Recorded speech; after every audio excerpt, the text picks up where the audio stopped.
Hey guys, tonight we're stepping into a castle. Not a Disney one, not the clean, postcard-perfect stone fortresses you've seen on tourist brochures. No, the real ones. The drafty, echoing, glorified refrigerators people insisted on calling home during the Middle Ages. So go ahead, pull up the blankets, fluff the pillow, maybe sip some tea, because tonight we're asking a very cozy but slightly absurd question: how on earth did anyone actually sleep in these massive slabs of stone without turning into a medieval popsicle? And the short answer is, with a lot of complaining, a lot of firewood, and occasionally by just piling humans on top of other humans. Practical, not glamorous, but it kept them alive. Let's drift into this chilly subject. The problems with stone walls. Castles looked imposing. Thick stone walls, high towers, moats, great for defending against invading armies, terrible for defending against the weather. Stone doesn't insulate. It just holds cold, like a giant ice cube. So at night, the walls would radiate cold into the rooms, making you feel like you were sleeping inside a cave, which technically you were. People didn't even have proper glass windows until fairly late. Windows were either open holes covered with wooden shutters or maybe some animal horn scraped thin, which gave you a blurry yellow glow if you lit a candle. Cozy, right? Except no. Drafts seeped in. You couldn't really seal things. Even tapestries only did so much. Basically, castles were wind tunnels with beds shoved in them. Beds were not beds. Now, when we say bed, don't imagine your queen-sized mattress. Beds in castles were often wooden frames with rope lattices. On top of that, you'd get a mattress stuffed with straw, feathers, or wool. Sounds quaint until you remember straw attracts bugs. Lice, fleas, bed bugs, all part of the medieval sleeping package. People did invent a saying, sleep tight. It came from tightening the ropes under the mattress, so you didn't sag. If you didn't, you got a flat surface, plus your usual collection of tiny biting roommates. Fireplaces that barely worked. But wait, you're thinking, they had fireplaces, right? Yes, but fireplaces in castles were more decorative than effective. A huge hall with one fireplace meant the lord sitting directly in front of it roasted, while everyone else shivered. Heat just shot straight up the chimney. Bedrooms sometimes had small fireplaces, but again, stone walls drank up the warmth. You'd need an entire forest of firewood to heat a castle properly, and most nobles weren't that generous with their timber. So what do you do when fire barely warms you? You double down on the blankets. Layers on layers on layers. People didn't sleep in pajamas. They often wore linen shifts or underclothes. And then you piled on blankets, wool, fur, whatever you had. Rich nobles flaunted fur covers made from fox or ermine. Poorer folks made do with coarse wool. And here's a fun fact. Beds were usually shared, because the more warm bodies, the better. Whole families, servants, even guests might share the same bed. For comfort? No. For survival. Imagine rolling over and finding 3 cousins and a neighbor pressed against you, because otherwise your toes would freeze off. This wasn't scandalous, it was practical. Canopies and curtains. Another survival trick. Bed curtains. You've probably seen those big canopy beds with heavy drapes. They weren't just decorative, they were insulation. You pulled the curtains closed, and suddenly your bed became a little tent, trapping your body heat inside. This was basically the medieval version of a sleeping bag, except instead of nylon, it was velvet, wool, or whatever the lord could afford. Peasants, of course, didn't have canopies. They had a pile of straw in the corner. Slightly less luxurious, slightly more rodent-friendly. Sleeping in shifts. Peasants often slept in shifts, too. literally. They'd keep their daytime clothes on because removing them meant freezing. The same tunic, the same hose, day and night. Not hygienic, but again, survival first. If you picture a medieval villager peeling off layers to climb into a soft bed, erase that. The bed was a shared sack of straw, and everyone slept in their work clothes. Congratulations, you are now medieval. Warming pans and hot rocks. Rich households had little hacks. One was the bed warmer, a brass pan with hot coals, slid under the covers before bed. The problem is sometimes the covers caught fire. Nothing like a surprise blaze to warm your night. Safer alternatives included heated stones wrapped in cloth. You tuck them at your feet. This worked surprisingly well, at least until the rock cooled, and then you were back to clinging to your fur blanket like it was life support. The anesthetic of alcohol. Of course, nothing helps you ignore the cold like a strong drink. Medieval people loved ale and wine. Did it actually warm them? Not really, but it made them feel warmer, and it probably made the lice situation easier to tolerate. So yes, part of the medieval survival kit for bedtime was have another drink and hope you pass out before noticing your nose is frozen. Kings and queens weren't that much better. Now, you might think royalty had it easy. Not exactly. Sure, kings and queens had bigger beds, fancier fur blankets, and fireplaces in their chambers, but the castles were still castles. The walls still leaked cold.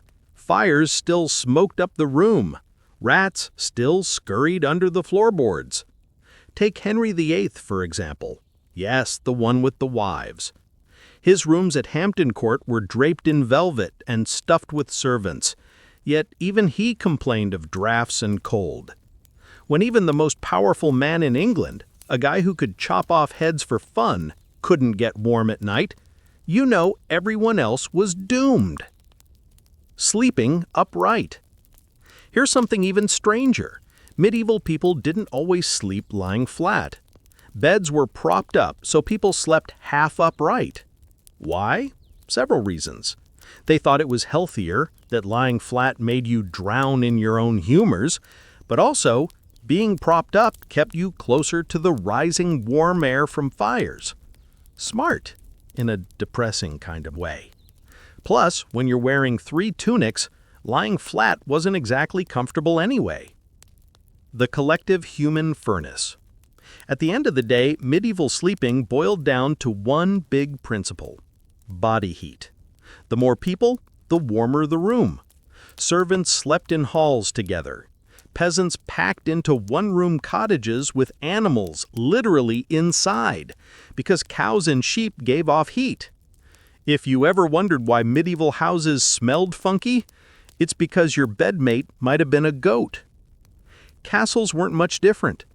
Packed halls, shared beds, and everyone huddling around the tiny bit of warmth available. Romance versus reality. So when you look at castles today, all picturesque with their high towers and candlelit rooms, remember the reality was snoring peasants, smoky fireplaces, and curtains desperately trying to keep drafts away. Sleeping in a medieval castle wasn't magical. It was survival. But people got used to it. They didn't know central heating. They thought bed curtains and straw were normal. They adapted. And honestly, the human ability to normalize misery is the only reason civilization exists at all. And with that, let's float over to another medieval nighttime problem. What happened when royalty dragged their weird family drama into the bedroom? Because if you thought freezing was bad, wait until you hear about the royal kids who had to grow up in these conditions. So, we've set the scene. Castles were freezing. Straw beds were itchy. People huddled together like penguins. And while that was the daily grind for most medieval folks, tonight we're turning to the children of the elite. Because if you thought peasants had it rough, just wait until you hear what royal kids were subjected to. Spoiler, being born into luxury didn't always mean warmth, comfort, or even basic survival. Let's tuck in and wander through the drafty nurseries of Europe's most unfortunate heirs. Babies in castles, wrapped like burritos. Royal babies were not left loose and cozy, they were swaddled tightly. Picture a newborn wrapped in layer after layer of cloth until they looked like a medieval Chipotle burrito. The idea was that this kept them warm and helped their limbs grow straight. In reality, it mostly meant restricted movement, overheating near fires, and occasional suffocation hazards. But hey, symmetry was important. And of course, these swaddled bundles were put in cradles, tucked into cold stone rooms. Nursemaids hovered, rocking the baby, while drafts still blew in through shutters. Curtains sometimes helped, but remember, medieval architecture was not optimized for nursery chic. The result? Lots of sickly infants, and lots of priests hovering nearby for emergency baptisms, just in case the baby didn't make it through the first night.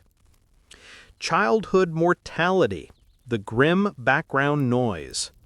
Now, the sad truth, about half of all children born in medieval Europe didn't survive past age 5. Even royals weren't spared. In fact, their survival rates were sometimes worse, thanks to inbreeding and bizarre medical treatments.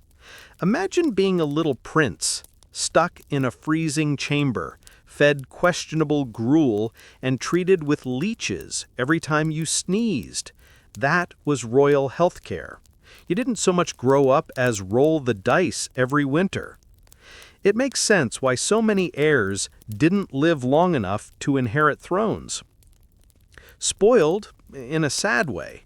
If a royal child did survive, they were often spoiled, but not in the way you're picturing. Sure, they had fine clothes, gold rattles, and fur-lined blankets, but these luxuries didn't solve the basics. You could cover a drafty room with velvet, but it was still drafty. You could give a child ermine-trimmed robes, but if they were coughing with pneumonia, fashion didn't help much.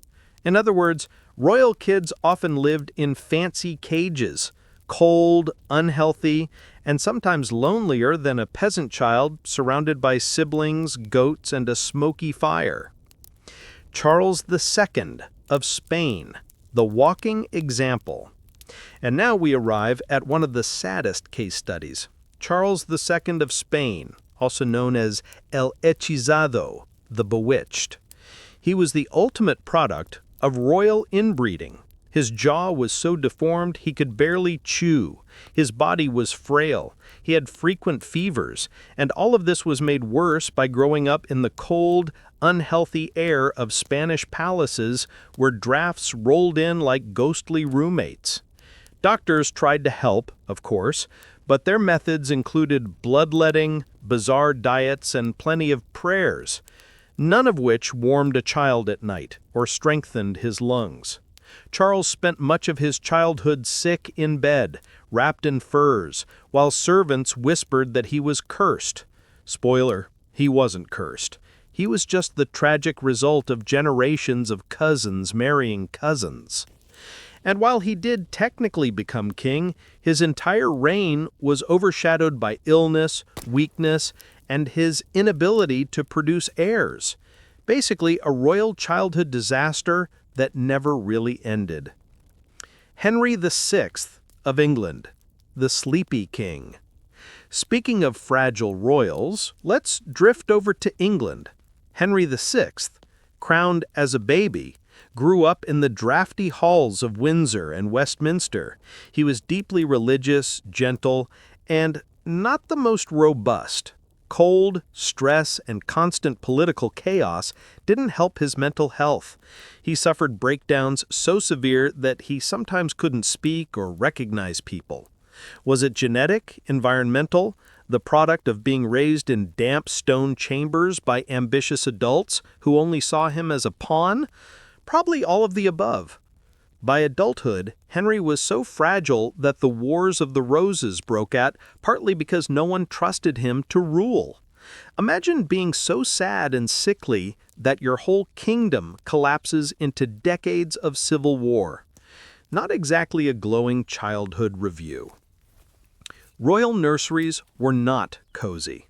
Let's picture a royal nursery for a moment. Stone floors, drafty windows, maybe some tapestries, a few rugs, and a big fireplace that smoked more than it heated. Nursemaids hovered over fussy toddlers, while tutors came in to teach Latin. Did children get toys? Sometimes. Wooden dolls, little animals carved from bone, balls made of leather. But mostly, their lives were lessons and etiquette, learning how to walk, talk, and sit like little monarchs, which is charming, except when you remember they were doing all this in near-refrigerator conditions. Royal children were expected to behave like mini-adults, often wearing scaled-down versions of their parents' clothes. Heavy gowns, stiff collars, layers of wool. Nothing scream fun childhood, like sweating under 10 layers indoors, then catching pneumonia the second you step outside. Edward VI, the Cold Prince, who coughed himself to death. Another tragic case, Edward VI of England, the boy king, son of Henry VIII and Jane Seymour. He became king at 9 and was raised in the luxurious but still drafty palaces of Tudor England. Despite the wealth, Edward's health was fragile from the start. Chronic coughs, fevers, and weakness plagued him. He slept under mountains of covers, but even that couldn't protect him from tuberculosis, which eventually killed him at just 15. His diaries describe feeling cold and unwell often. Imagine being the ruler of England, technically the most powerful boy in the realm, and your main experience of life is shivering under a blanket while adults argue over who gets to control your kingdom. Meanwhile, peasant kids were doing fine-ish. Now, ironic as it sounds, peasant kids often handled the cold better, not because their lives were easier, far from it, but because they were used to it. Born in smoky, crowded cottages, sleeping beside animals, they developed stronger immune systems. Royal children, on the other hand, were cloistered. They were raised indoors, wrapped in fine fabrics, and fed refined diets that didn't exactly build resilience. So when illness came knocking, guess who collapsed first? Usually the fancy kids in the big, cold castles. The cold as a social divider. There's something oddly symbolic about all this. The cold in castles wasn't just physical, it was social. Royals grew up in isolation, wrapped in furs, surrounded by servants. They were warmish, but not in a human way. Peasant kids shared straw piles, fought with siblings, and probably smelled like goats. But they had a kind of warmth from being packed together. Royal kids, in contrast, had lonely beds with thick curtains, but little comfort. Which one was really better? Depends on whether you prefer goats or drafty velvet. Mary, Queen of Scots, raised in chilly luxury. Let's not forget Mary, Queen of Scots. As a child, she was sent to France for safety and raised in royal palaces. You'd think that meant warmth, right? But France's palaces were still giant stone boxes. Her letters mention illness, colds, and fevers. Even as queen, she was constantly wrapped in layers. Mary grew up accustomed to both cold and political frostiness. A childhood in stone halls full of scheming adults doesn't exactly produce stability. She spent her life hopping from one cold fortress to another until, well, she lost her head. Literally. But that's a bedtime story for another night. Lessons from the frozen nurseries. So, what do we take from all this? That royal children were not lucky little angels. They were often cold, sickly, lonely, and treated like political props. Their castles looked impressive, but they were basically oversized refrigerators dressed in tapestries. Childhood, in short, was less about playing with toys and more about surviving long enough to become useful. If you lived through infancy, congratulations. You got to shiver your way through Latin lessons until adulthood. And if you reached adulthood, you'd probably pass the cold misery on to your own heirs. And with that cozy thought, let's float a little further. Because while children were struggling to stay alive in cold nurseries, their parents, the kings and queens, weren't exactly thriving either. Some of them dealt with the chill by piling on furs. Others dealt with it by descending into paranoia. So far, we've seen how medieval beds worked. We've swaddled royal infants like burritos. We've sighed at the sad lives of fragile little heirs. But now, let's step into the grand chambers of the adults in charge. The kings and queens who were supposed to rule the world, but often couldn't even get a good night's sleep without freezing their crowns off. Because if you think the kids had it rough, the parents were no picnic either. They had more blankets, sure, but also more paranoia, more pressure, and frankly, a lot more inbreeding to deal with.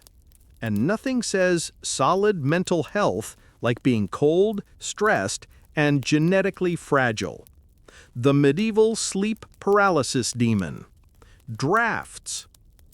Let's start with the obvious. Medieval monarchs weren't just shivering like peasants. They were shivering with style.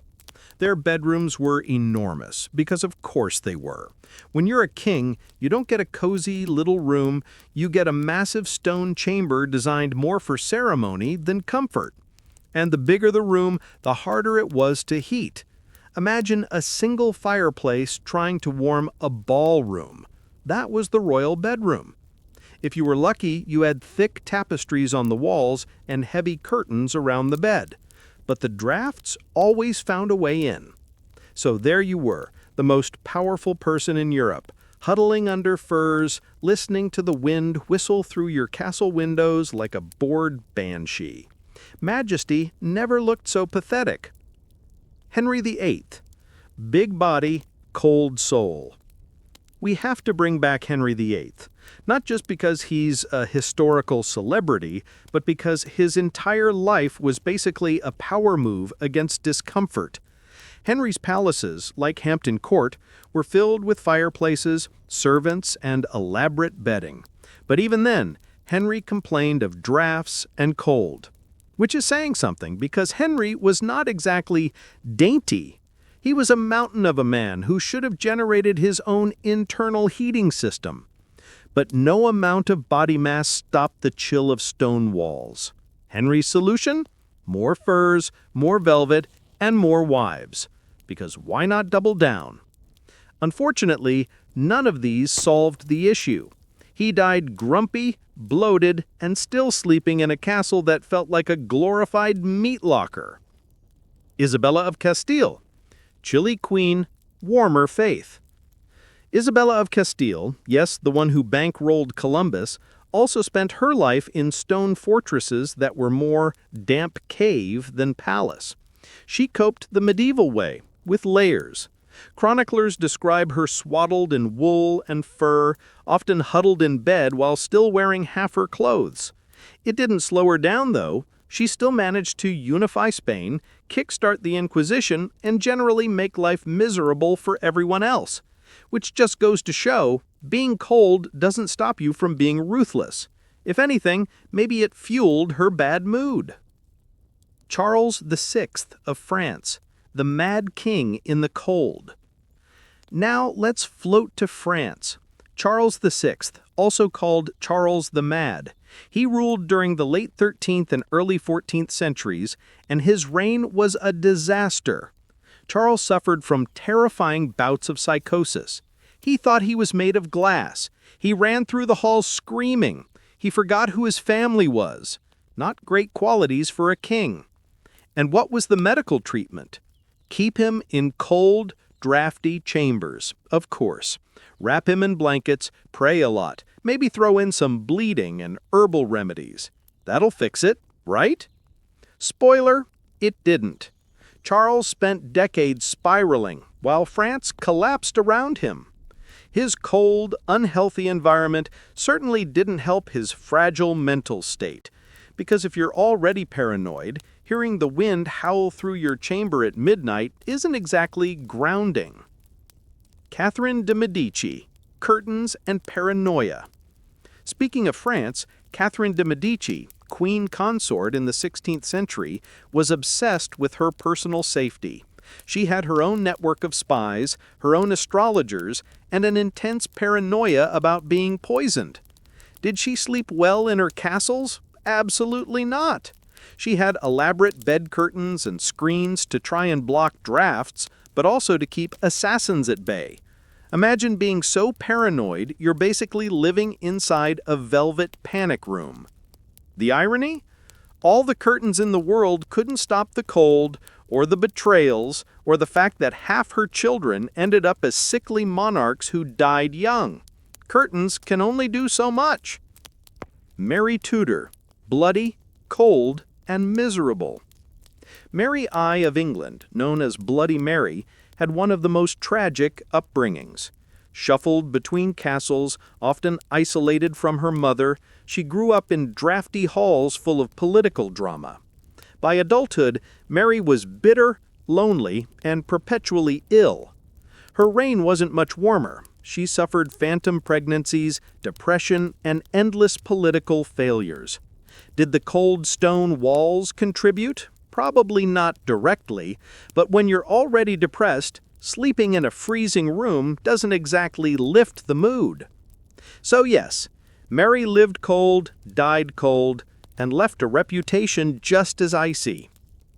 Sigismund of Luxembourg, the Blanket King. A lesser-known monarch, but worth mentioning, Sigismund of Luxembourg, Holy Roman Emperor. He had a reputation for flamboyance and extravagance, but also for being perpetually cold. Chroniclers noted his love of fur cloaks and blankets. In councils, he sometimes sat swaddled in so many layers he looked like a human armchair. Was it poor circulation? Was it just castles being castles? Either way, the emperor of half of Europe still couldn't beat the draft, which feels very on brand for medieval royalty. Elizabeth of York, a warmer touch. To balance, let's mention Elizabeth of York, mother of Henry VIII. Her life was full of tragedy, sure, but she had one thing going for her. She apparently liked cozying up with her children. Contemporary accounts suggest she was affectionate, often keeping her kids close in her chambers. Which means, unlike many aloof royals, she probably used the oldest trick in the book, huddling for warmth. Maybe not goats in the house, peasant style, but still. Elizabeth's maternal warmth may have made those cold castle nights a little more bearable. Until she died young. Because, of course she did. Why royals were so dysfunctional. When you zoom out, you start to see a pattern. Royalty grew up in isolation. They lived in giant cold rooms, they wrapped themselves in layers but rarely felt truly warm. Their children died young, their marriages were political disasters, and their health was terrible. Was the cold the root of all this dysfunction? Maybe not entirely, but it certainly didn't help. A steady diet of drafts, depression, and dynastic pressure doesn't exactly breed stable rulers. In other words, yes, castles look majestic, but the people inside them were often shivering, lonely, and slowly losing their grip. Sleep well, Majesty. So far, we've peeked into royal nurseries and drafty throne rooms. We've sighed at shivering kings and pouting queens. But let's be honest, 90% of the people living in or around castles weren't royals. They were servants, guards, cooks, stable boys, laundry women, and of course, the peasants out in the villages who didn't even get to enjoy the luxury of stone walls. And if you're imagining life was warmer at the bottom, spoiler, not really. Servants in castles, the human radiators. First off, servants usually slept wherever there was space. Hallways, kitchens, storage rooms. Sometimes on benches, sometimes on straw mats, sometimes just in a heap on the floor. Privacy? Non-existent. Comfort? Barely. But they did have one advantage over royals: proximity. Many servants slept together in shared rooms or big dormitory-style halls. And while it wasn't luxurious, body heat is body heat. A pile of humans can warm a room better than the fanciest royal canopy bed. So while kings had drafty chambers all to themselves, their servants were snoring in warm heaps by the fire. Not glamorous, but warmer. The Great Hall Sleepovers. Most castles had a great hall, a big central room used for meals, court sessions, feasts, and, at night, as a massive communal bedroom. After the nobles left, servants rolled out bedding or just crashed on the rushes scattered on the floor. Picture the scene: dozens of people sprawled out, some wrapped in cloaks, some curled up with dogs for warmth, the fire still smoldering, smoke drifting through the rafters, a chorus of snoring, coughing, and probably a lute still buzzing somewhere in the corner. Honestly, cozier than the icy private chambers upstairs. Straw, the medieval mattress of choice. For peasants especially, bed usually meant straw, a sack stuffed with straw or just a pile of it on the ground. It sounds rough, but straw was at least insulating. You could refresh it now and then, though most people didn't, which meant by springtime the bed smelled like sweat, mold, and a small zoo of insects. The phrase "hitting the hay"? That's literal. You flopped onto straw and tried not to notice the scratching sensation in your shirt. For servants in castles, straw pallets were the standard. If you were lucky, you got a blanket. If not, you curled into your cloak and hoped for the best. Sleeping with the animals. Out in the villages, peasants didn't just huddle with each other. They also shared sleeping space with animals: sheep, goats, pigs, cows, all under the same roof. Partly for convenience, mostly for warmth. Nothing keeps a cottage warm like a cow's body heat. Of course, it also meant your bedroom smelled like a barn, and the soundtrack of your dreams was mooing, bleating, and the occasional chicken. But hey, you survived winter. Priorities. And it wasn't just peasants. Even some castle stables doubled as sleeping quarters for low-ranking staff. The smell? Horrible. The warmth? Effective. Guard duty. The coldest job of all. Not everyone got to sleep inside. Guards and watchmen had to patrol castle walls through the night. And if you think the Great Hall was cold, try standing on a battlement at 2 a.m. in January. How did they survive? Layers of wool and leather, constant movement, and occasionally sneaking off to huddle by a brazier or drink something strong. Did guards freeze to death? Sometimes, yes. Chronicles mention watchmen collapsing from the cold. A grim reminder that castle life wasn't glamorous for anyone not sitting on a throne. Sleepwear, or lack thereof. Forget modern pajamas. Servants and peasants generally just slept in whatever they wore during the day. Underwear if they had them, tunics, hose, cloaks. Changing into night clothes was a luxury reserved for nobles. Which means the smell of medieval bedrooms must have been impressive. A mixture of sweat, dirt, smoke, and livestock. A sensory experience that made the cold almost seem like a blessing, because at least it helped cover up the stench of medieval life. Warming tricks. Of course, even ordinary folks had tricks to fight the cold. Layering. Cloaks, tunics, blankets, whatever they had. Sometimes piling so many on they could barely move. Shared beds. Entire families slept together.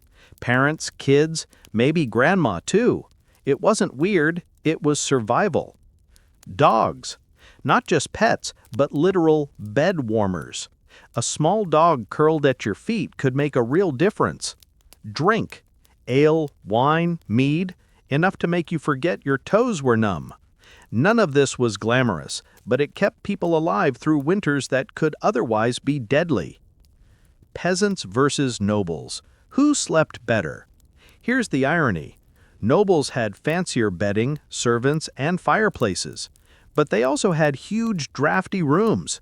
Peasants had smoky, cramped cottages, but those cottages trapped heat better.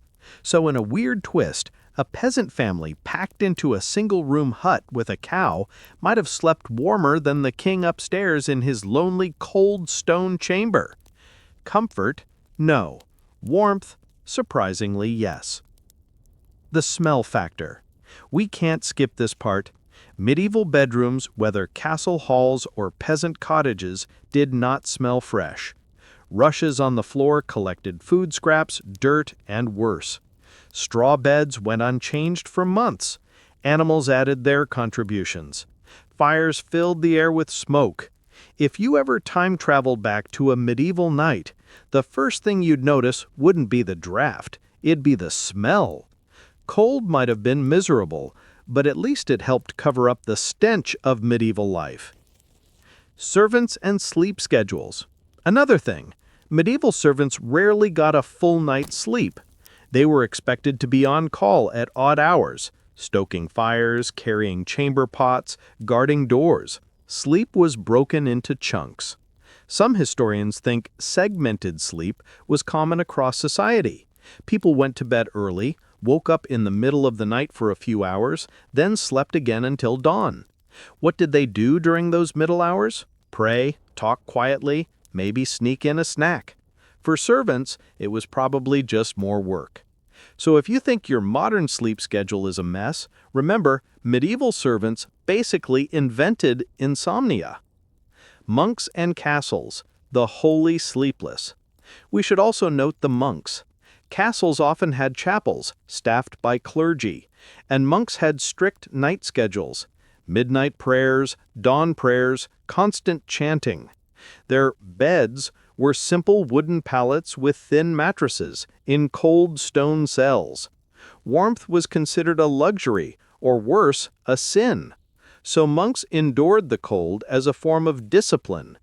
Imagine lying awake at 3 a.m. freezing and telling yourself, "This is fine, this is holy." That's dedication, or denial. Children of servants. We already talked about royal children, but what about servant kids?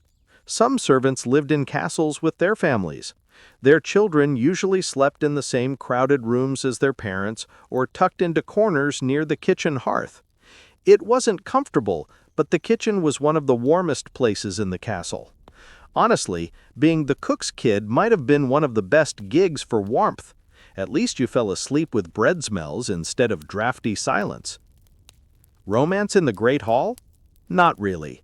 Some people imagine medieval servants sneaking romantic nights together in castle halls.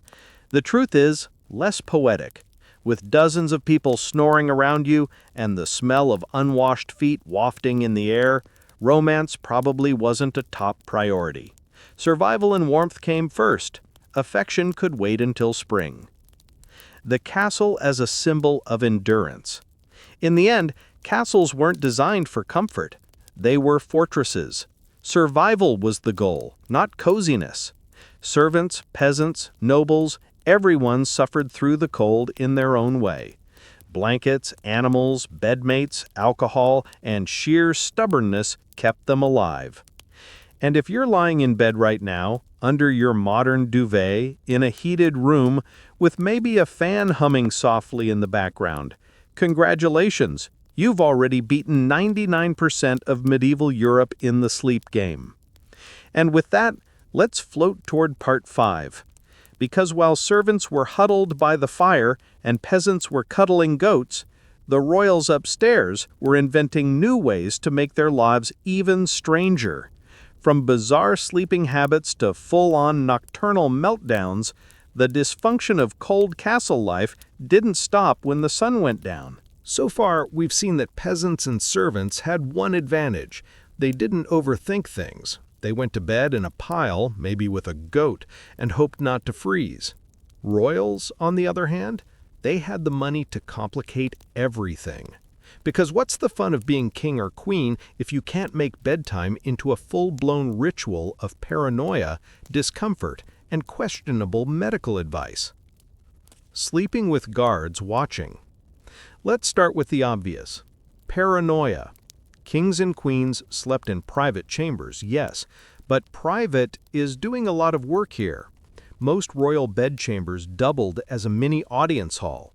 The monarch's bed was often in an alcove or under a canopy, but the outer part of the room might have several guards, attendants, or even visiting courtiers sleeping there too. So imagine being the king trying to drift off while half a dozen armored men and assorted staff are sitting nearby, awake and staring into the fire. Cozy? Not really. Secure? Questionable. And if you were paranoid enough, you added even more guards, which meant even less actual quiet. Medieval kings basically invented the concept of sleeping with one eye open. Bed canopies. More than just fancy curtains. Those big, dramatic canopy beds weren't just for show.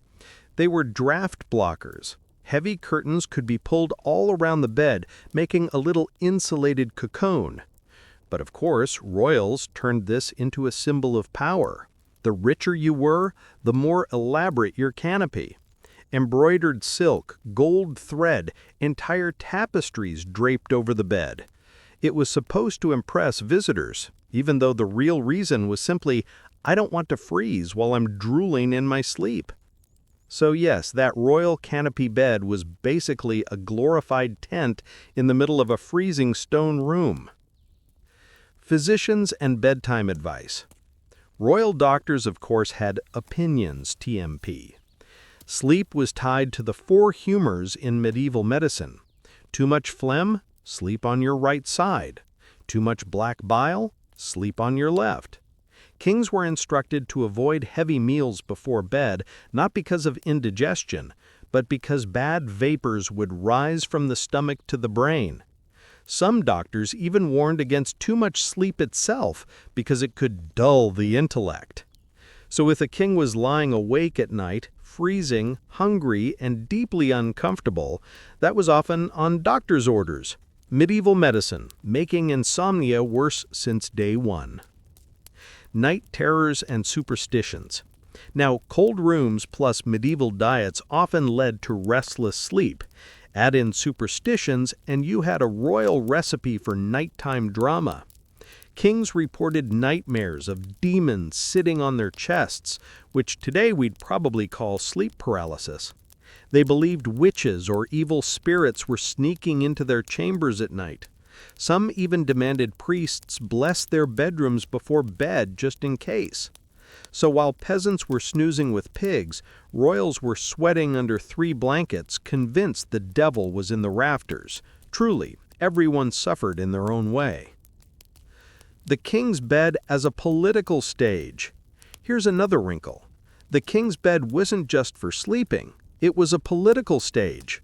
Morning audiences were often held in the royal bedchamber.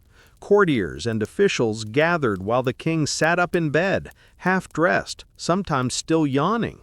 It was supposed to show intimacy and favor. If you were allowed into the king's bedchamber, you were important. So for kings, bedtime and wake-up time weren't private moments. They were part of ruling.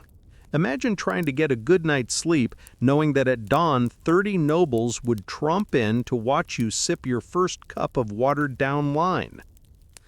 Insomnia as a royal tradition. We also know that many royals suffered from chronic insomnia. Was it stress, inbreeding, bad diets, drafty bedrooms, all of the above?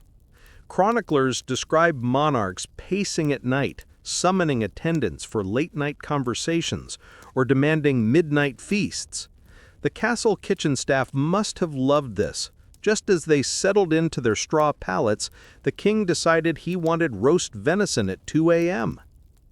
Sleep schedules, or lack thereof. Royal sleep schedules were chaotic. Nobles often stayed up late at feasts, drinking, playing games, or listening to music. Then they'd drag themselves to bed around midnight, only to wake up a few hours later for prayers. And if there was a war or a political crisis, or just the king's personal neuroses, forget sleep entirely.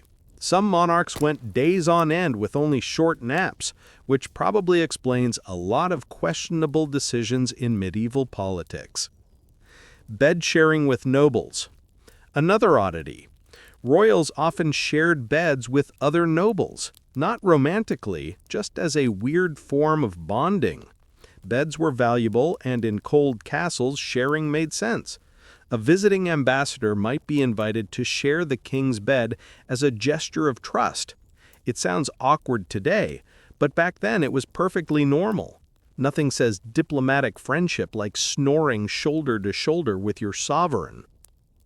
Weird royal sleep accessories. Let's not forget the gadgets. Hand warmers filled with hot coals tucked under the blankets. Convenient, but also a fire hazard. Perfumed pillows stuffed with herbs to ward off bad air. Lavender was popular. Wormwood, less pleasant, but thought to fight disease. Sleep potions, often wine mixed with opium, henbane, or mandrake, which, yes, worked, but with side effects like hallucinations or not waking up at all. Basically, royal bedtime was part science experiment and part hazard zone. Royal children's bedtime. If adult royals had it bad, their kids didn't do much better. Royal nurseries were kept cold on purpose because toughening up was considered good for children. Nurses bundled them in layers, but drafts still got in. Some kids slept in miniature canopy beds, others in cradles near the hearth. But if you were unlucky, you just froze in silence, because complaining to the nurse didn't change the fact that your castle was made of stone. And here's the irony of wealth and sleep. And the richer you were, the harder it often was to sleep. Peasants, exhausted from hard labor, probably passed out despite the cold. Servants, packed together in smoky halls, at least had body heat. But royals, they tossed and turned under embroidered blankets, sweating over their paranoia, their rituals, their nightmares, and their physicians' bad advice. In short, power bought many things. A good night's sleep wasn't one of them. Floating toward the next chapter. So far, we've seen that kings and queens trying and mostly failing to sleep like royalty. But the story doesn't end there. Because even in their restless, drafty chambers, monarchs managed to turn bedtime into a performance, a ritual, a political event. And in Part 6, we'll glide into that world where the act of going to bed wasn't just about sleep. It was about ceremony, symbolism, and control. Because if you thought your bedtime routine was complicated, just wait until you hear how much effort it took to tuck in a medieval king. If you've ever thought your nightly routine, brushing your teeth, scrolling on your phone, staring into the void, was elaborate, let me reassure you, compared to medieval royalty, you are an efficiency genius. Because when you're king or queen, apparently even going to sleep is a matter of politics. The ritual of going to bed. In many royal courts, bedtime wasn't private. It was a ritualized performance. Nobles and attendants gathered to help the monarch undress, wash, and climb into bed. And yes, there were official titles for the people in charge of this. In France, for instance, there was the coucher ceremony, literally the king's going to bed ritual. Only certain high-ranking courtiers were allowed to help. Helping the king take off his socks? That could be a once-in-a-lifetime honor.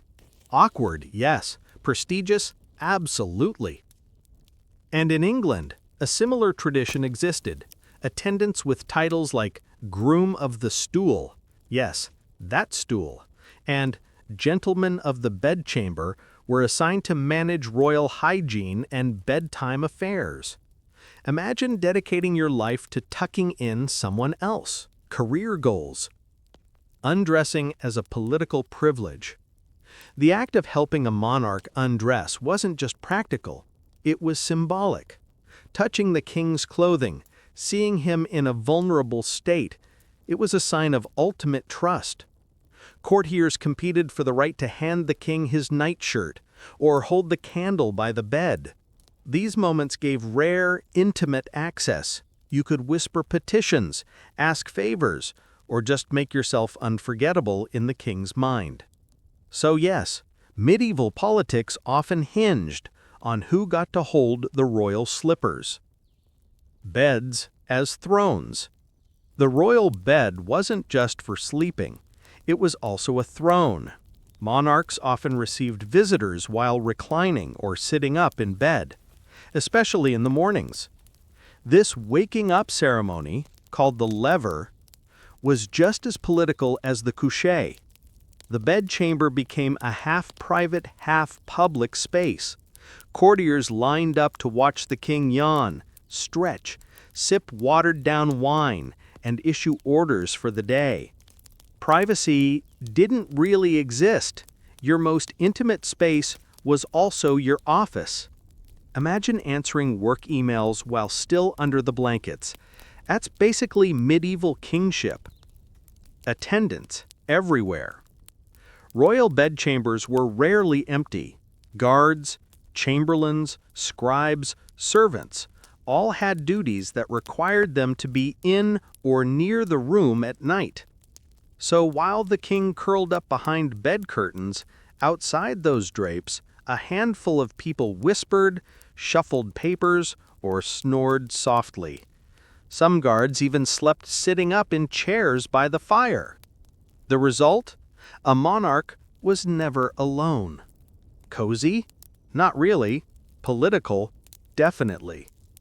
Hygiene before bed. Of course, bedtime came with its own rituals of cleanliness. Royals might be wiped down with scented cloths, or their feet washed in warm water. Not for comfort, but for symbolism. Purity before rest. They also sometimes burned herbs to cleanse the room. Sage, lavender, or wormwood were popular. Not just for smell, but to ward off bad air, the medieval catch-all explanation for disease, nightmares, and everything else. So if your modern sleep ritual includes essential oils and a diffuser, congratulations, you're basically reenacting a 14th century bedtime. Royal pajamas, or the lack thereof. What did royals actually sleep in? Usually a long linen nightshirt, sometimes lined with fur if it was winter. But don't picture soft cotton pajamas. Linen could be stiff and scratchy. In colder climates, they layered up with cloaks or wore wool socks. And sometimes, despite all the ceremony, they just fell asleep half-dressed in their day clothes after a feast. Even monarchs knew the pain of passing out in jeans. Visitors in the bedchamber. Because the bedchamber was a semi-public space, it wasn't unusual for important visitors, ambassadors, nobles, clergy, to be granted bedchamber access. Did that mean literally hanging out while the king slept? Not usually. More like late-night or early-morning audiences where the monarch was reclining in bed. It was intimate, almost theatrical, as if the king was saying, "Behold, I trust you enough to see me in my nightcap." The bed as a prop of majesty. Royal beds were deliberately massive and extravagant, not just for comfort, but to impress. Silk sheets, embroidered canopies, golden headboards, all designed to make sleep look majestic. Even in sleep, a king had to appear powerful, which meant that while peasants were curled up on straw, royals were busy turning their insomnia into political theater. Bedtime as ceremony. Exhausting. Of course, all this ritual meant that going to bed was not quick.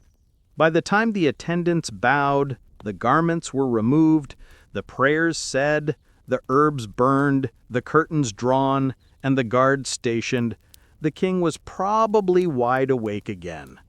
So if medieval monarchs struggled with sleep, maybe it wasn't just the drafts. Maybe it was the 20 people standing around watching them try to nod off. Floating on. So while peasants and servants snuggled into smoky halls, monarchs turned sleep into a political performance. Their beds were thrones, their pajamas were symbolic, and even their yawns could shape royal favor. And in Part 7, we'll drift toward another angle: the strange medical cures and sleep aids royals and commoners alike used to fight the cold and coax themselves into sleep. From bizarre potions to dangerous heating tricks, we'll explore the medieval equivalent of melatonin gummies. And spoiler, it often involved wine and questionable herbs. If you've ever struggled to fall asleep and thought, maybe I'll just have some tea, or let me try one of those calming apps, congratulations! You are already light years ahead of medieval medicine. Because when it came to sleep, people in castles turned to a mix of superstition, herbs, booze, and sometimes outright poison. And somehow, it worked just enough to keep the tradition going. Wine, the original sleep aid. Let's start with the obvious. Alcohol was the go-to medieval sedative. Wine, ale, mead, anything that dulled the senses. Royal physicians even prescribed night wine, often spiced with herbs like nutmeg, anise, or cinnamon. Sounds cozy, until you remember, medieval wine wasn't great. Sour, unstable, often closer to vinegar than the smooth Cabernet you might be imagining. Still, it got the job done. Drink enough, and you forgot the fact that your castle chamber was basically a refrigerator. Herbal helpers. Not everyone wanted to wake up with a hangover, though, so herbs were the second favorite option. A few common sleep remedies.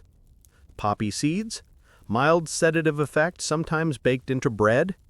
Valerian root, still used today in herbal teas. Medievals called it all-heal because they thought it cured everything. Mandrake, a powerful, borderline hallucinogenic plant.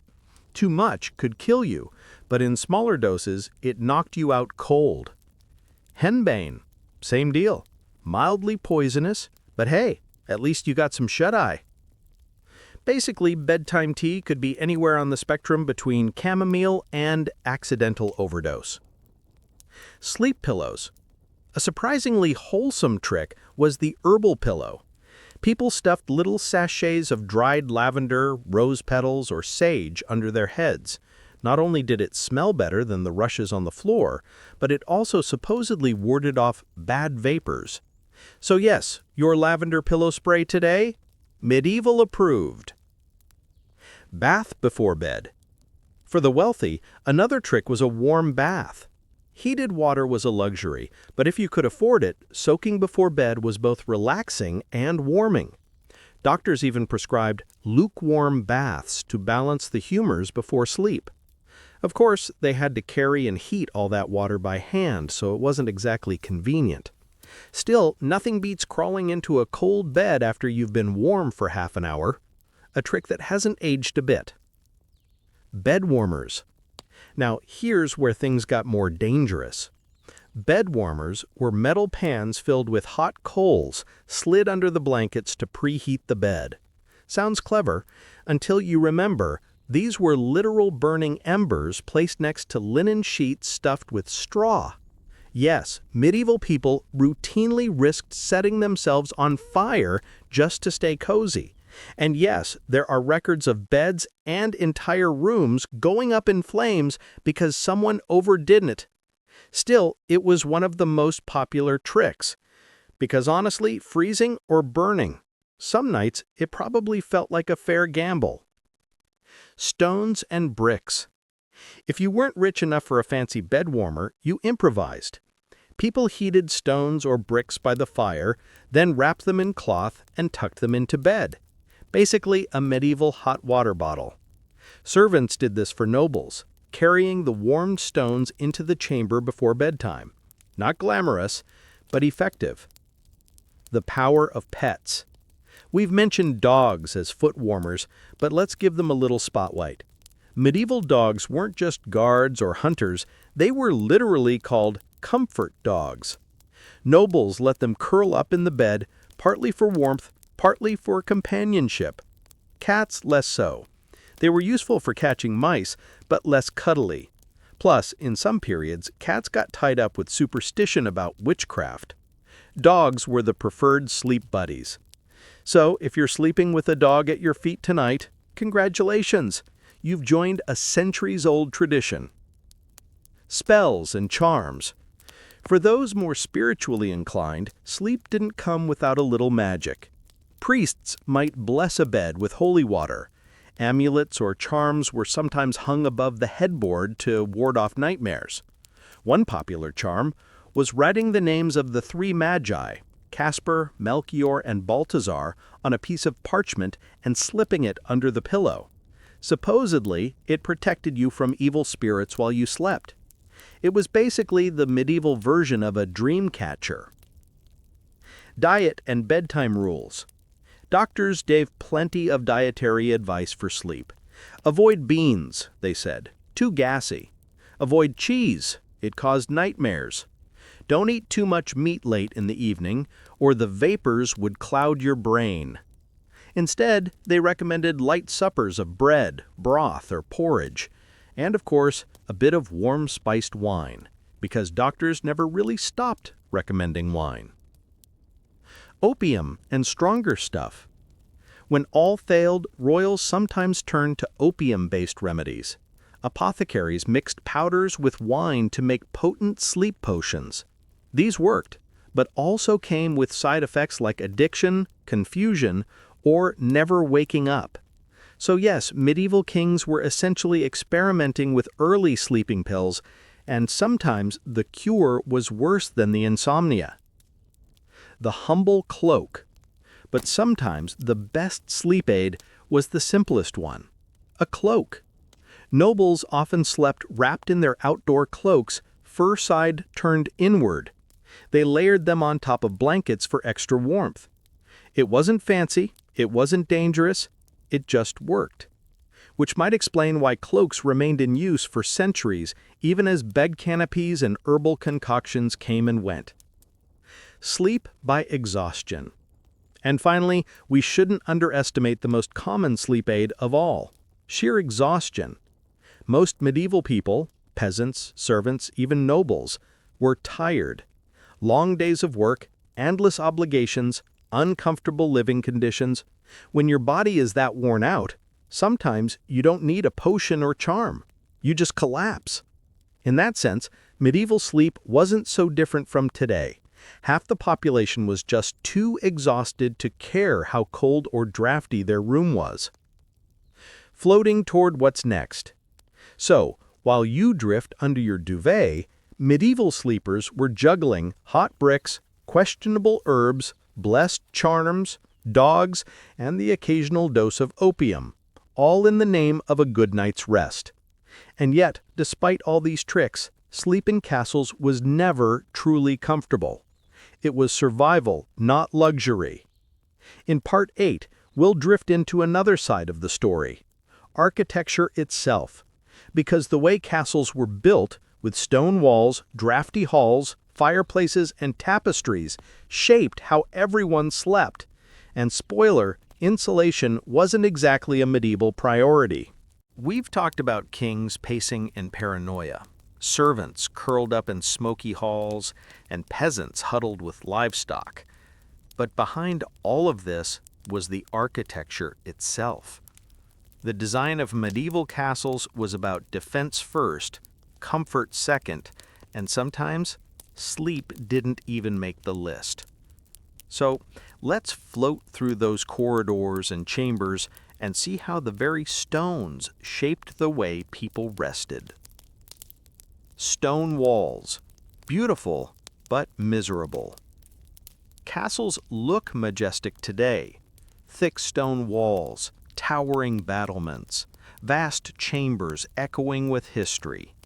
But in practice, those stone walls were great at keeping out arrows and siege engines, not so great at keeping out cold. Stone absorbed daytime chill and radiated it at night. In winter, walls sweated with dampness. Drafts seeped through cracks, arrow slits, and wooden shutters. So while castles looked like power, they felt like refrigerators. Fireplaces. Cozy in theory, useless in practice. You'd think fireplaces were the solution. And yes, by the 12th century, many castles had them built directly into walls with chimneys to carry away smoke. The problem? They only heated a small radius. Stand right by the fire, you'd roast. Step a few feet away, you'd freeze again. And the heat rose straight up, leaving most of the room cold. In large halls, a central hearth might glow all night, but the heat never spread evenly. The joke goes, in a medieval hall, you had to rotate like a chicken on a spit to keep both sides warm.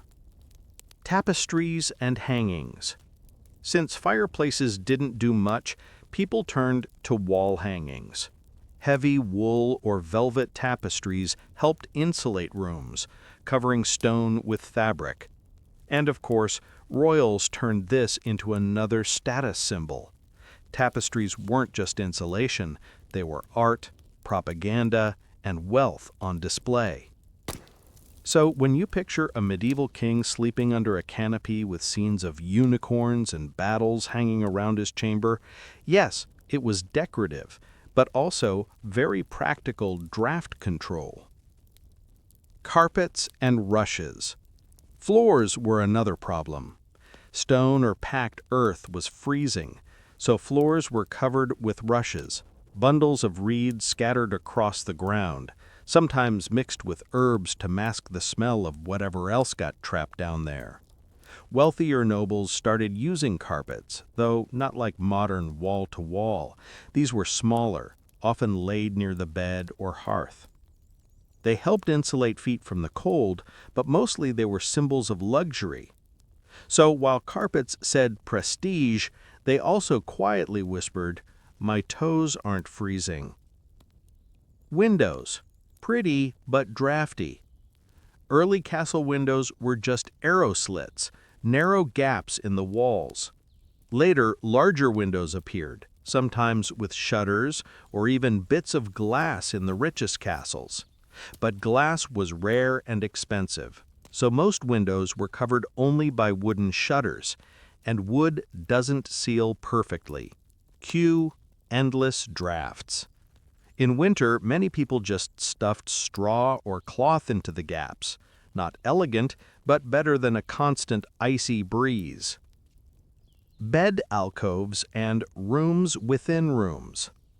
Since heating entire chambers was impossible, nobles came up with a clever fix. Build smaller rooms within rooms.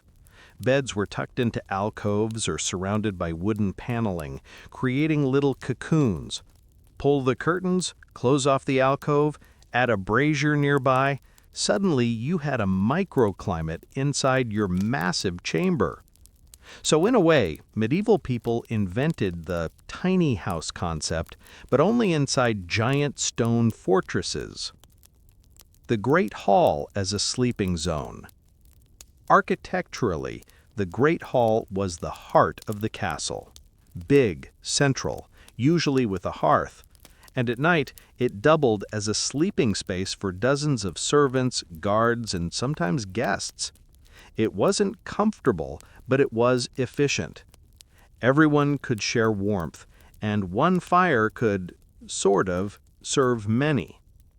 Of course, that meant little privacy, lots of noise, and probably a smell that modern people would describe as unforgettable. Kitchens as accidental bedrooms. Another architectural quirk. Kitchens were some of the warmest spaces in castles. Fires burned there constantly, ovens radiated heat, and smoke lingered in the air. So servants often crept into kitchens to sleep, sometimes openly, sometimes against the rules.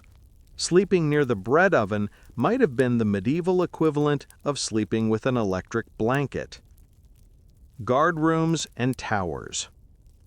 Castle towers had guard rooms where soldiers rotated through night shifts. These were notoriously uncomfortable. Tiny, cold, drafty. At best, guards could huddle by a brazier. At worst, they dozed on wooden benches, wrapped in cloaks, praying their shift ended before frostbite set in.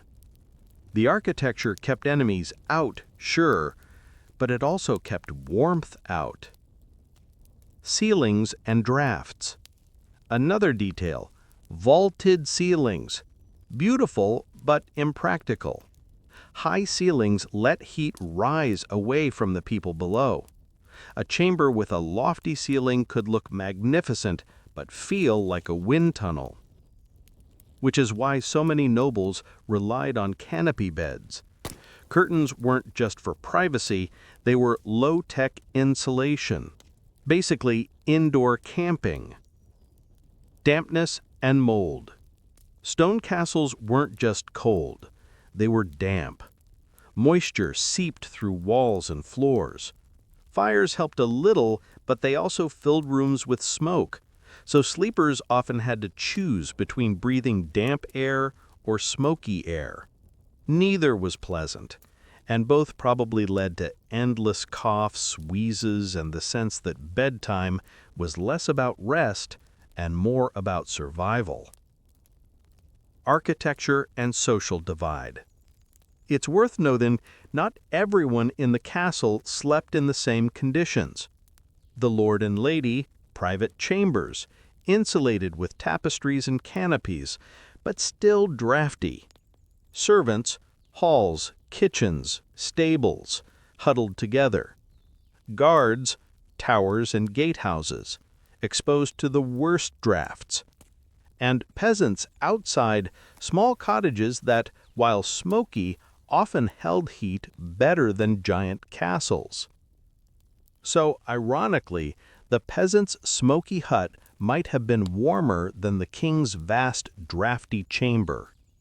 Castles as ice palaces. In the end, medieval architecture didn't make sleep easier. Castles were fortresses, not cozy homes. Their stone walls, high ceilings, and drafty windows made them cold in winter and clammy in summer. Tapestries, carpets, canopies, fires, and hangings all helped, but never fully solved the problem. People slept, not because castles were comfortable, but because they had no choice. And if you've ever complained that your bedroom feels a little chilly when the thermostat dips below 68, well, let's just say you're living in luxury compared to anyone who ever tried to snooze in a medieval tower. Floating toward what's next. So far, we've seen how architecture itself shaped sleep. The walls that froze you, the tapestries that tried to save you, and the beds that became microclimates. But there's still another angle to drift into. Because sleeping in castles wasn't just about warmth, it was also about time. Medieval people didn't sleep in one long stretch like we do today. Their nights were broken up, fragmented, and filled with midnight routines. In Part 9, we'll explore segmented sleep, the medieval rhythm of first sleep and second sleep, what people did in between, and why the middle of the night wasn't always for dreaming. When you picture medieval people going to bed, you probably imagine them collapsing after a long day of farming, feasting, or scheming, then sleeping straight through till dawn. But nope, that's our modern invention. Back then, most people followed a very different rhythm. Segmented sleep. The standard medieval night was divided into two blocks. First sleep, roughly from sunset until around midnight. Second sleep, from after midnight until dawn. In between, a period of wakefulness lasting maybe 1 to 2 hours. Not quite a party, not quite insomnia, just the expected routine. So yes, people actually planned to wake up in the middle of the night. Today, we'd call that a sleep disorder. Back then, it was Tuesday. Why 2 sleeps? There are a few reasons. Artificial light was limited. Once the sun set, the world went dark, except for fire, candles, or the moon. People often went to bed early, simply because there wasn't much else to do. Seasonal cycles. In winter, nights were long, too long to sleep straight through, so naturally, sleep split into two chunks. Body rhythm. Studies show that without artificial light, the human body tends to fall into segmented sleep patterns naturally. The medieval world just leaned into it. What people did between sleeps. That in-between period was called the watch, or the watchful hour, and it wasn't wasted time. Prayer and meditation. Religious texts actually recommended prayer in this quiet window. Midnight was considered spiritually powerful. Reading or storytelling. For those who could read, a small minority, the midnight pause was a chance to quietly leaf through texts by candlelight. For everyone else, a little gossip or storytelling might fill the dark. Household chores. People sometimes tended the fire, prepared for the morning, or checked on livestock. Medicine. Some old remedies suggested taking potions or herbs between sleeps. Midnight was thought to be a prime time for digestion and healing. Intimacy, let's be blunt, the space between sleeps was a popular time for couples to bond. Medieval medical texts even recommended it, claiming the body was more relaxed after first sleep. Romantic, in a smoky, drafty, peasant hut kind of way. Midnight walks. In rural areas, it wasn't unusual for people to step outside during the watch, to check on animals, to fetch water, to breathe cold air under a starry sky. It must have felt eerie, yet natural. Monastic influence. Monks and nuns took segmented sleep very seriously. Monasteries often rang bells at midnight or 2 a.m. for vigils. Everyone would wake, shuffle into the chapel, and chant prayers in the dark. Then, back to bed for second sleep. So, for religious communities, the rhythm wasn't just practical, it was sacred. Midnight belonged to God. Dreams and midnight thoughts. People also put a lot of meaning into dreams. Waking up between sleeps gave them a chance to reflect on what they'd just dreamed. They might even discuss them with family or friends before drifting back into second sleep. Dream interpretation was big business in the Middle Ages. Was your dream a divine message, a warning, or just the result of eating too much questionable cheese before bed? Interpretations varied. Health theories. Medieval doctors, never short on theories, believed segmented sleep was healthy. They thought first sleep let the body rest, while the midnight wake allowed digestion and circulation to reset. Second sleep was for restoration. It's funny because modern science has found that humans, left in natural light cycles, tend to adopt, you guessed it, two-phase sleep. So in a way, medieval doctors weren't completely wrong. The social divide of sleep. Not everyone had the luxury of segmented sleep. Peasants in huts might have slept in shorter bursts, depending on livestock or noisy children. Nobles in castles followed a more regular segmented schedule, with servants sometimes waking them or tending fires at the halfway point. Night workers, guards, bakers, watchmen, often overlapped their duties with the in-between time. For them, the midnight watch wasn't restful, it was just part of the job. First sleep versus second sleep in daily life. The two sleeps even shaped how people talked about time. Medieval diaries and letters sometimes mention things like "after my first sleep" as a natural marker in the night.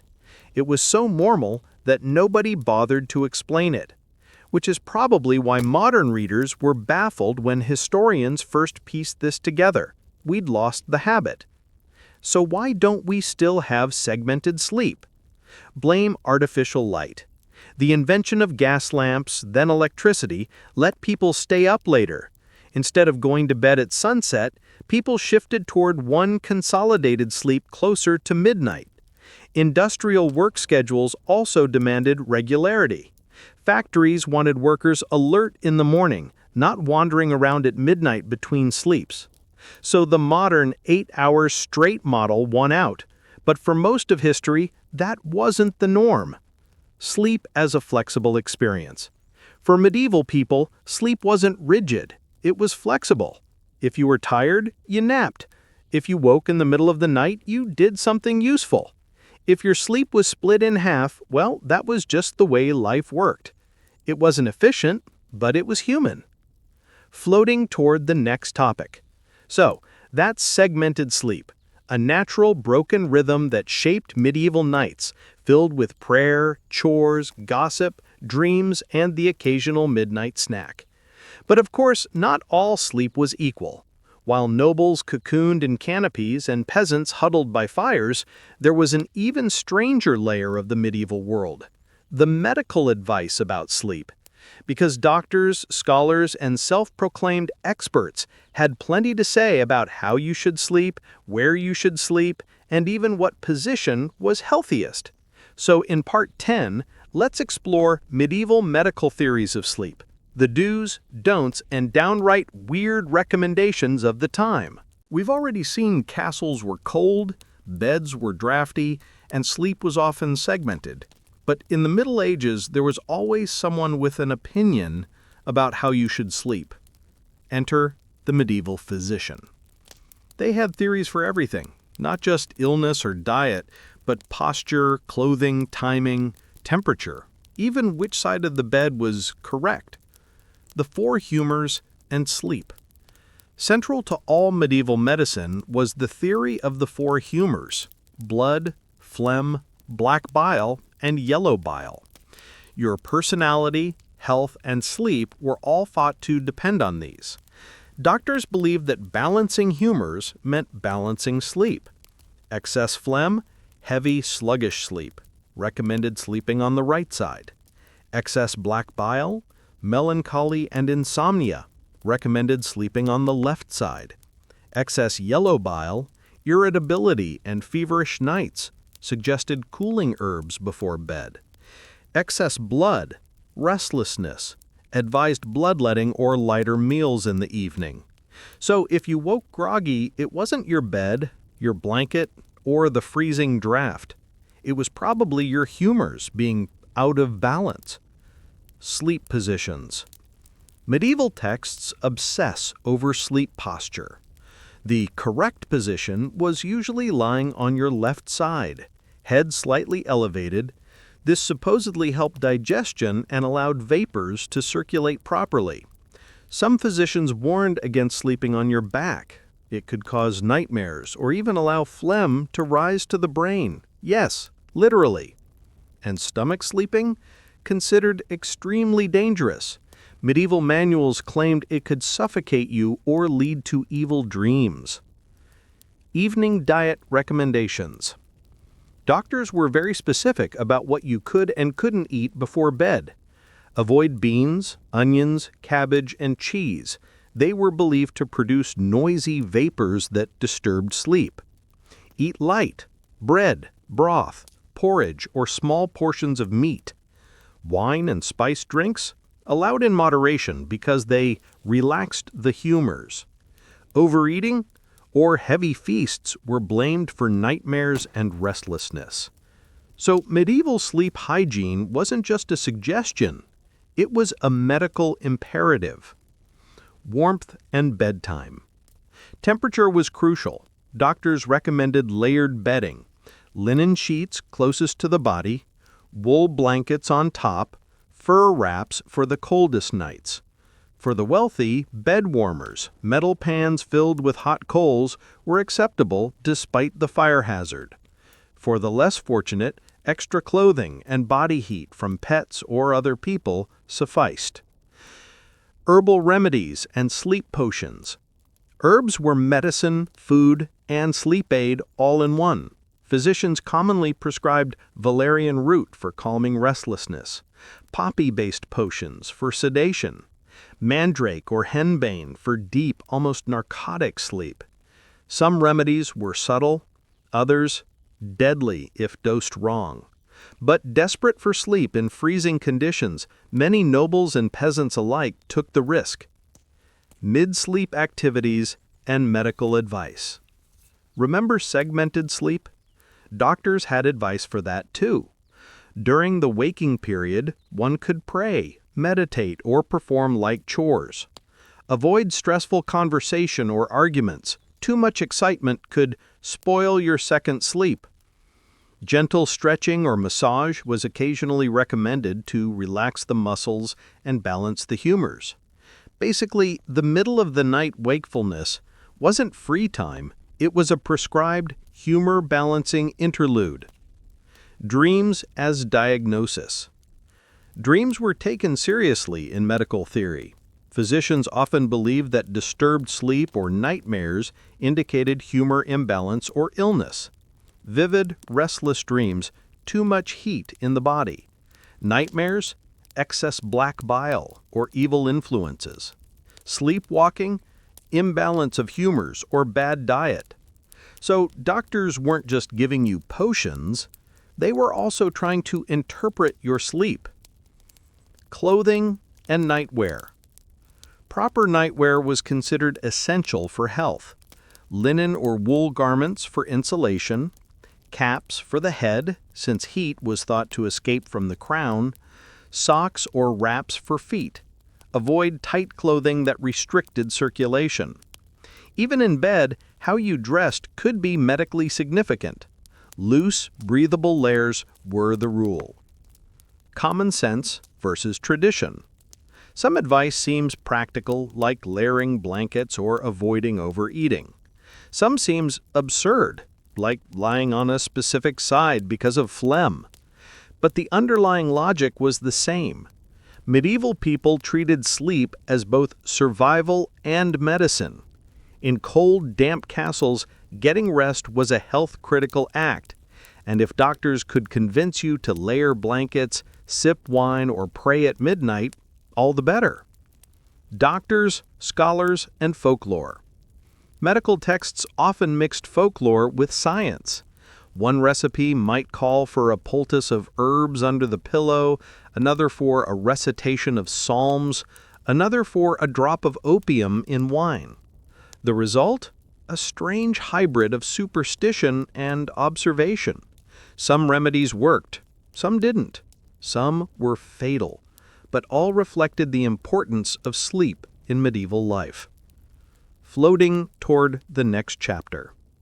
So now we see medieval medical advice shaped everything about sleep: diet, posture, bedtime routines, and even dream interpretation. Sleep wasn't just personal, it was a regulated, health-centered ritual. Sleep in the medieval world was never uniform. Who you were determined where you slept, and how well you slept. From drafty castles to smoky peasant huts, social status literally shaped your nights. Nobles, privacy, canopies, and ceremonies. We've already touched on noble sleep, but let's explore it in more depth. Chambers. Nobles had private rooms, sometimes with smaller alcoves within. The bed itself was often in a corner or recessed space, surrounded by heavy curtains. This created a tiny insulated area inside a drafty castle. Bed rituals. Attendants helped with undressing, prayers, lighting fires, and layering blankets. The bedtime process could take hours. Warmth. Fur blankets, tapestries, and heated bricks or pans were common. Wealthy nobles layered these with linen sheets and sometimes even wore nightcaps and wool socks. Noise. Despite their privacy, nobles were never truly alone. Guards, servants, and occasional guests might be in the chamber. Sleep was less solitude, more ceremonial performance. Segmentation. Like everyone else, nobles followed first and second sleep. The midnight wake could involve prayer, reflection, or personal routines. But the wealthy had the luxury to spend these hours in comfort, rather than tending fires or animals. In short, noble sleep was complicated, ceremonial, and expensive, but generally warmer and safer than most alternatives. Servants and guards, huddling for warmth. Servants had a very different experience. Sleeping quarters. Halls, attics, and service rooms were common sleeping areas. Large, shared spaces meant less privacy, but more body heat. Bedding. Straw mattresses, rushes, or basic wooden benches were typical. Layering blankets was a privilege. Temperature. Servants often relied on proximity to hearths or even to sleeping animals to survive cold nights. Night duties. Guards slept in shifts. Some stood or sat up, dozing only briefly. Exhaustion was their friend, and sometimes the only way to actually get rest. Middle of the night. Waking hours were spent tending fires, watching over valuables, or checking livestock. There was little opportunity for leisure or reflection compared to nobles. For servants, sleep was about survival. It wasn't cozy, it wasn't ceremonial, it was functional. Peasants. Smoke, livestock, and huddled heat. Peasants, despite the romanticized image of simple country life, had some advantages in warmth. Huts and cottages, small, low-ceilinged structures, retained heat better than stone castles. A single hearth could warm the entire room. Sleeping with animals. It was common for humans and livestock to share space. Goats, pigs, or chickens might be in the same room or barn, providing crucial body heat. Bedding. Rushes or straw were common, sometimes with cloth scraps. Blankets were rare and precious. Segmentation. Like everyone else, peasants followed segmented sleep, but waking hours were often dictated by necessity, tending animals, repairing fires, or preparing early morning meals. Health risks, cold, smoke, and poor bedding made illness and discomfort common, yet exhaustion often ensured that sleep was deep once it came. Peasant sleep might have been rough, but in some ways it was simpler and more practical than the complex rituals of the elite. Comparing comfort levels. Let's summarize how social class shaped sleep. Class: privacy, warmth, ritual and ceremony, risks and discomfort. Nobles: high, bed alcoves and curtains. High, fur, blankets, bed warmers. Extensive, kusher, prayer, attendance. Drafts, insomnia, political interruptions. Servants: low, shared halls. Medium, body heat and rushes. Minimal, cold, noise, night duties. Peasants: low, huts, shared rooms. Medium-low, animals, small hearth. Minimal, cold, smoke, disease, drafts. So, while nobles had luxury and ceremonial complexity, servants and peasants relied on practicality, proximity to heat, body warmth, and sheer exhaustion. Seasonal variation. Winter made differences more stark. Noble insulation and heated bedding mattered more than ever. Servants and peasants huddled tighter with friends, family, or animals. Summer brought its own challenges. Stone castles became ovens during the day and stayed warm at night, sometimes making sleep uncomfortable. Peasant huts could be stuffy, but small and ventilated enough to avoid overheating. The role of social hierarchy in sleep safety. Wealth didn't just buy warmth, it bought safety in sleep. Guards protected noble chambers from intruders. Pets and servants provided comfort and alertness. Nighttime hazards, drafts, falls, or attacks were mitigated for the upper class. Lower classes had no such luxury. Their survival depended on adaptability, layering, and sharing heat with others, sometimes literally with animals. By now, we've covered castles, remedies, segmented sleep, and social class. But sleep didn't exist in a vacuum.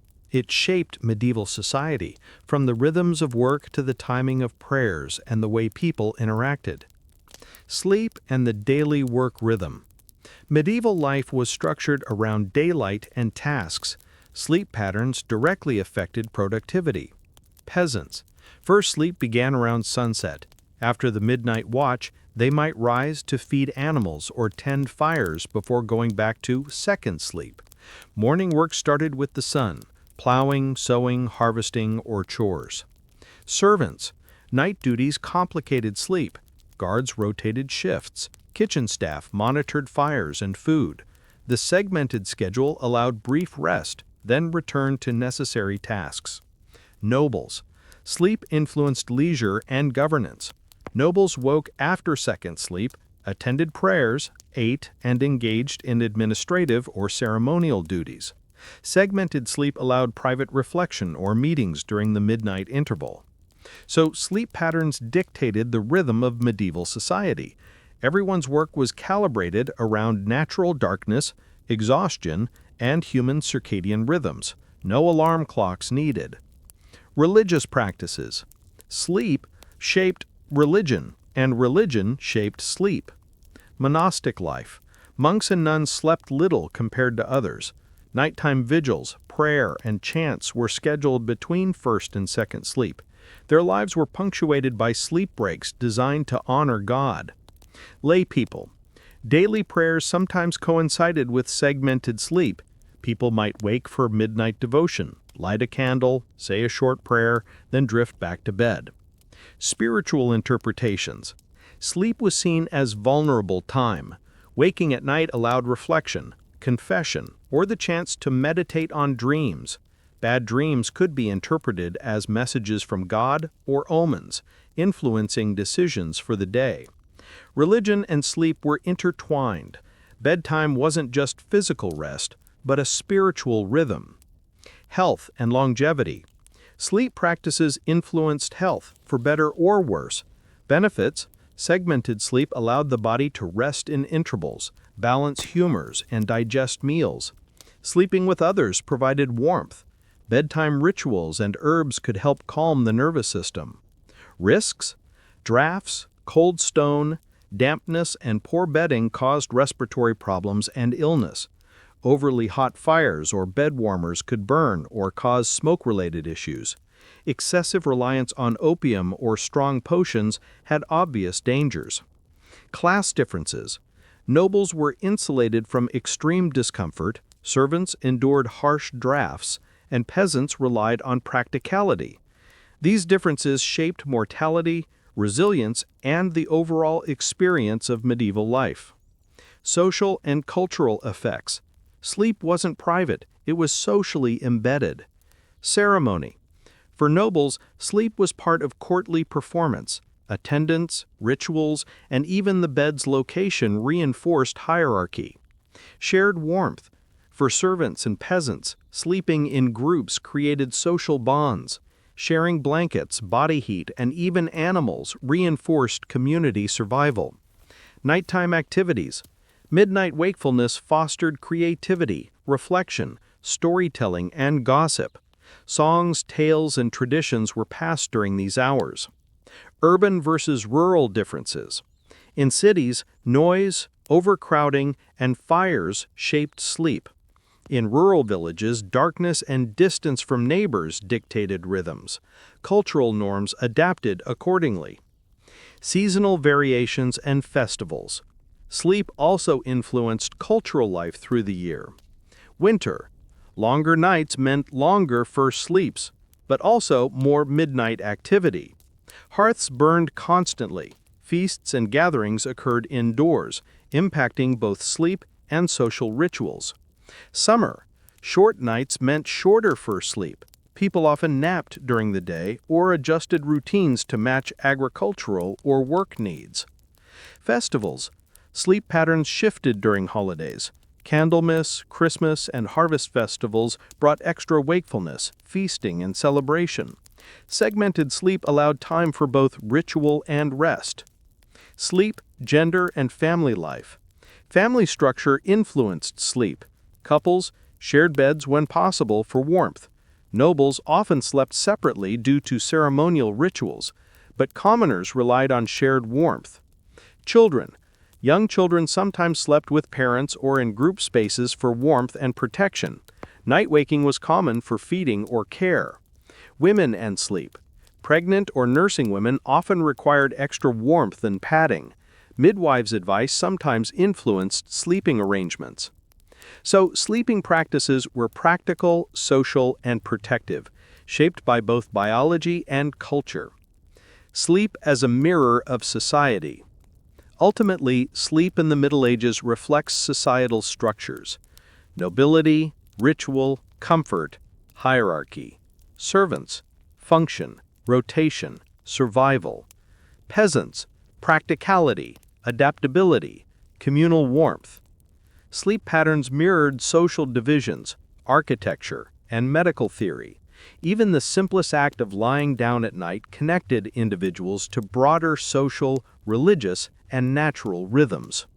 Floating toward Part 13. By now, we've covered beds, castles, remedies, segmented sleep and social class, health and culture.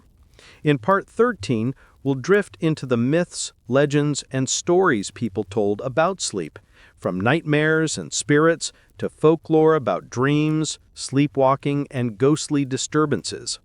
Sleep in the Middle Ages wasn't just physical, it was deeply entwined with imagination, superstition, and storytelling. Medieval nights were long, dark, and cold. Firelight flickered against stone walls, shadows danced across tapestries, and silence was punctuated only by wind, animals, or the occasional creak. Naturally, people's imaginations filled in the gaps. Sleep wasn't just a physical state. It was a space where dreams, spirits, and unseen forces might interact. Nightmares and night terrors. Nightmares were taken seriously. Unlike today, where a bad dream is usually shrugged off, medieval people saw them as omens or spiritual messages. Causes: overeating, poor digestion, imbalance of humors, or exposure to cold and damp were believed to provoke nightmares. Interpretation: a dream of falling might signal danger or misfortune. Seeing animals like cats, wolves, or serpents in dreams could indicate moral or spiritual warnings. Treatment: people might sprinkle holy water, recite prayers, or wear protective charms to ward off nightmares. Interestingly, the middle-of-the-night wakefulness after first sleep was sometimes used to interpret dreams, a natural pause to reflect on potential omens. The nightmare. The term nightmare wasn't just metaphorical. Medieval texts describe a mare, a supernatural creature believed to sit on sleepers' chests, causing suffocation and terrifying dreams. Symptoms: feeling pressure on the chest, paralysis, choking sensations, and vivid hallucinations. Explanations: doctors attributed it to vapors from digestion or an imbalance of humors. Priests and folk healers blamed spirits or witches. Remedies: sleeping with a protective charm, a knife under the pillow, or reciting psalms were common defenses. So when someone said, "the mare sat on me," they literally meant it, at least in belief. Sleepwalking and sleep visions. Sleepwalking wasn't just amusing, it was feared. Medieval writers linked it to spirits and demons, guiding or haunting sleepers; divine messages. Some believed sleepwalking could indicate prophetic visions; humor imbalance. Medical texts claimed improper digestion or body heat caused wandering. Sleepwalkers were treated cautiously. They might be guided back to bed or their paths marked to prevent accidents. In some folklore, sleepwalking was associated with witchcraft or possession. Ghosts and spirits. People believed that spirits roamed at night, especially between first and second sleep. Protective measures: candles were kept burning. Holy water, charms, or amulets were placed around the bed. Some families slept with weapons nearby in case a malevolent spirit or thief appeared. Common beliefs: spirits of the deceased might visit dreams to give warnings or demand prayers. Dark corners of castles, attics, or long corridors were particularly haunted. Sleep was a liminal state, a threshold where the living and supernatural worlds could intersect. Folklore about dreams. Dreams were often taken as guidance. Prophetic dreams, Kings, nobles, and clergy sometimes made decisions based on dreams, especially if interpreted by a priest or learned scholar. Dreams as warnings. Dreams of fire, water, or animals could be read as future danger or illness. Dream books. Manuscripts existed with tables explaining the meaning of various dream symbols, from falling teeth to strange animals. In some ways, the medieval approach to dreams was more structured than modern-day dream analysis. Spells, charms, and protective rituals.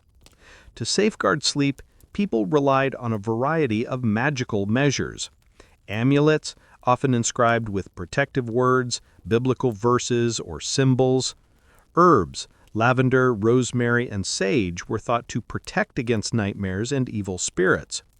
Objects under the pillow, small charms, coins, or blessed items.